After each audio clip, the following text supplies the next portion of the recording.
বন্ধুরা, আপনারা কি জানেন যে আমাদের দেশে একটা সময়ে পুরুষরা ভোট দিতে পারতেন, কিন্তু মহিলাদের কোনো ভোটাধিকার ছিল না।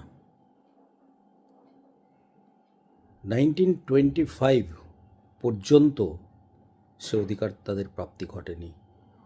1926 সালে প্রথম, for the first time, women got the right to vote.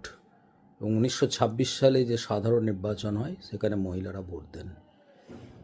এবং এই যে অ্যাচিভমেন্টের পিছনে যে আন্দোলনটি ছিল, সেই আন্দোলনে একজন ভদ্রমহিলা ছিলেন, তার নাম হচ্ছেন নেত্রী হিসাবে ছিলেন, তার নাম হচ্ছে কামিনী সেন।